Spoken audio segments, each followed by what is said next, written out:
hand if you have that figure, so I know.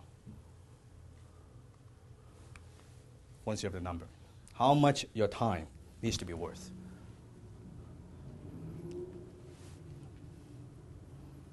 How much time is it? Yes, question. Yes? Oh, $150. $150, good. $300. $300, okay. What are the numbers? Okay, right, just write it down.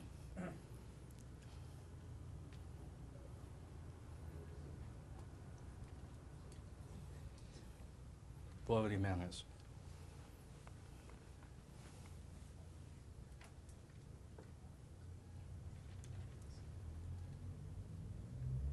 Put up your hand, you've got the number, so I know. Okay, a couple more minutes. What the amount is? Divided that. Everybody has a number? Yes? Yeah. Okay, but that's not your number. That's not a number. Here's why. Because if you and I are honest, you're not productive all the time. There are variables, yes? Yeah. So if there are variables, here's the actual number. You need to times that number by 3. Because you have productive time and unproductive time. Because that 220 days, you're not working every day, 8 hours a day, you're not always productive. Yes? Yeah. So whatever the numbers, you need to times that by 3. That's your actual number. That's how much your time needs to be worth to achieve your goal. That's good. So don't bullshit me. Because I'm not productive all the time. So if you think about it, to make $1 million a year, your hour needs to be worth $1,704.54 per hour. If you want to be a millionaire, that's how much your time needs to be worth. Now, if that's how much your time needs to be worth, tell me, what have you learned? You don't have enough time. You don't have enough time? You're not? Charging enough. You're not charging enough? No, but what have you learned? What does it mean for you? You're not working long enough. You're not working well enough, yes? You're not leveraging the time doing something that's really easy. You shouldn't. So think about it. That hour you spend mowing your lawn, that just costs you $1,700. You think you're saving money? That just costs you money. That 1 hour you spend washing the dishes, that just costs you $1,700. Burn this in your mind. Picture this in your mind. Every time you do this unproductive task, just imagine you have your wallet and you're burning $100 bill. Seriously, that's the mental picture you want to have. You're burning the $100 bill like, fuck, that's not $100.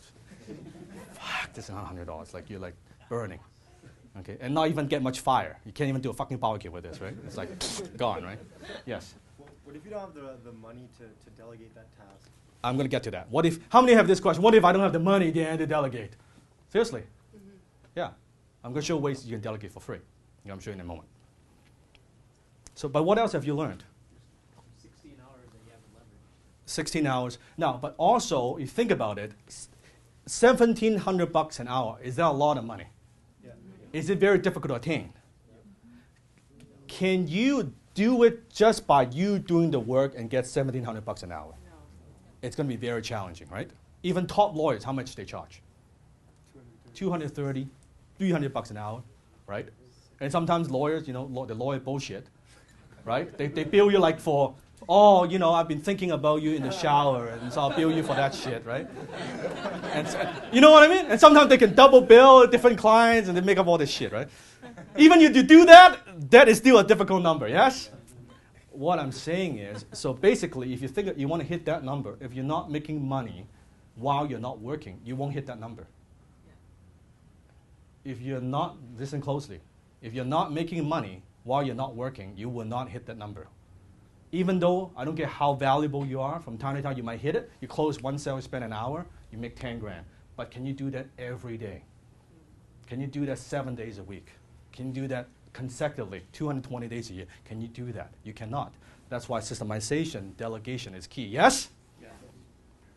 So, non-productive time, what I'm talking about. Talking to friends, surfing on the internet, checking, reading emails, studying. Yes, studying and learning time, as far as I'm concerned, learning time, they're not productive time. That does not include. Okay? Checking website stats, organizing desks, cleaning your office. Productive time, it means you're doing activity that makes you what? Money. Makes you what? Money. So creating products, closing sales, marketing products, managing money-making projects, setting up joint venture deals, creating systems to automate your business, those are productive time. Those are productive time.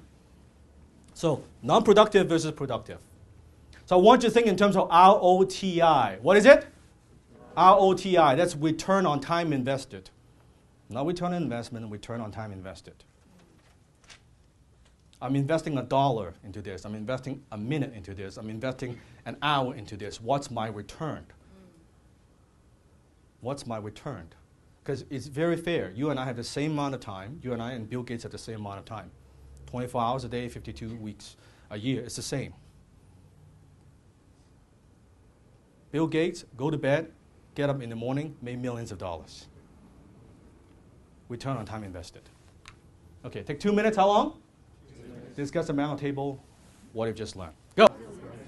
Okay, stop. Give the high five and say thank you for sharing. Thank you for sharing. Thank you for sharing. Awesome. Okay, let's have a talk. Aha moments. Aha moments. Doing too much minutia. Doing too much shit. Okay, and small new tasks. Yes. Aha moments. Yes. Yes. I need a chef. You need a chef. Yes. Good. Don't pretend you can be productive all day long. Yeah, don't pretend you can be productive all day long. In fact, for most people, including myself, I think if you're productive 1/3 of the time, you're doing very good. This is coming from me, and I'm fucking productive. Okay, and I'm thinking if your business, your day, your working day, if you're 130% of the time, if you're productive, I think you're doing phenomenal. There was a study, I forgot exact number, I'm paraphrasing this. The average CEO has like 1 hour productive time per month or some shit like that. Yes. Yes. It's startling. So we are not productive all the time. Yes, any aha moments. But I don't want some generic, I'm not asking you to reflect the answer back to me, what it means to you, your aha moment. What are you going to change? How do you look at your time differently? What are some of the new things you might do in your business? That's what I want to hear. Yes? I need to be more efficient and effective in everything that I More efficient, more effective. Very good. Yes? Be productive so I can be productive. Organize things better. Make sure I get my workouts in so I'm feeling healthy for the day. Nice. Make sure I'm actually reading so I feel mentally focused. Nice. Just those kinds So of kind of scheduling, blocking all the time to do that. blocking in times of things that make you more productive. Nice, very nice. Yes, Daryl.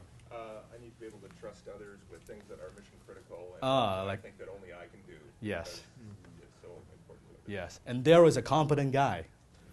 And sometimes that's the problem. We're too competent. We're too good at what we do. Yes, one more. One more, yes, one. I'm going to stand up to share. Yes, sir.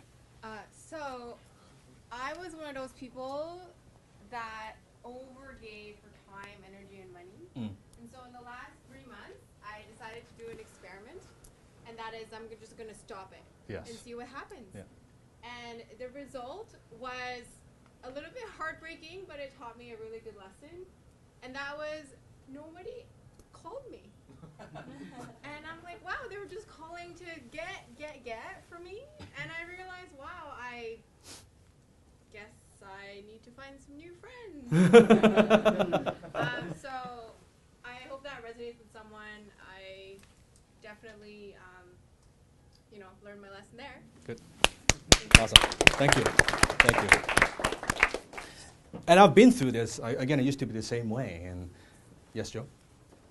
I just wondered, Dan, if you could comment on sort of the phenomena thing that is between the non-productive and the productive time, and that being resistance. Yes. Like when you know your core things that are going to bring in the money, that's gold to even be aware of them, and yet you just don't get to that. Okay. Very often, any business, you look at any business, usually there, and I learned this from my mentor, Alan, there are only 2 or 3 critical success events. What are they? Critical success events. That's it.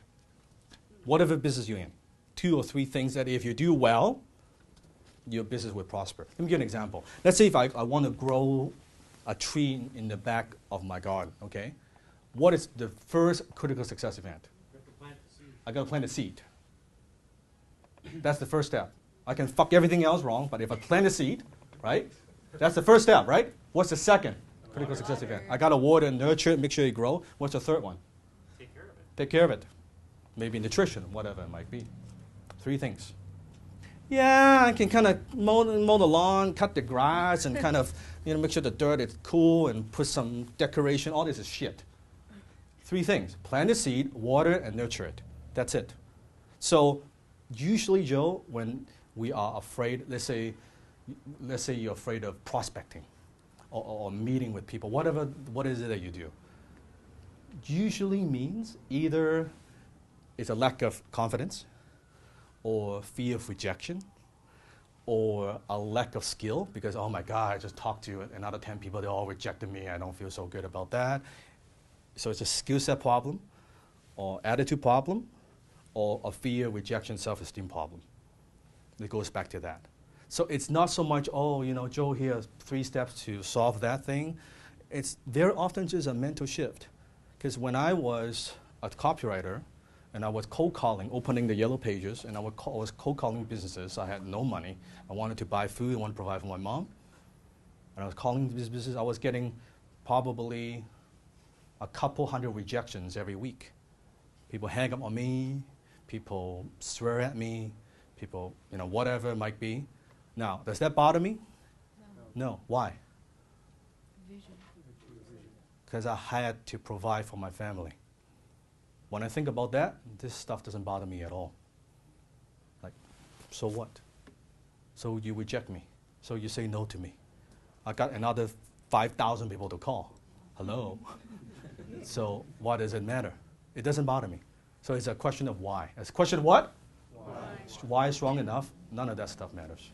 So maybe go back to your why. Why you do in the first place. Then you would, if you go through, remember my weekly focus? I have to eat that frog. Is you do the ugliest, the most challenging task in the morning, right in the morning, because when you do that, when you solve the problem or accomplish that task, you feel a sense of joy and it builds your momentum, it builds your confidence for the rest of the day. So maybe, oh my God, in the morning, I got to call this client or this prospect. I'm so afraid and they've been saying no to me for a long time, but I know if I get that deal done, wow, I'll feel so good and the rest of the day is easy. Does that make sense? 10 times your finances, 10 times your business, 10 times your marketing, 10 times your life. Hit the subscribe button now.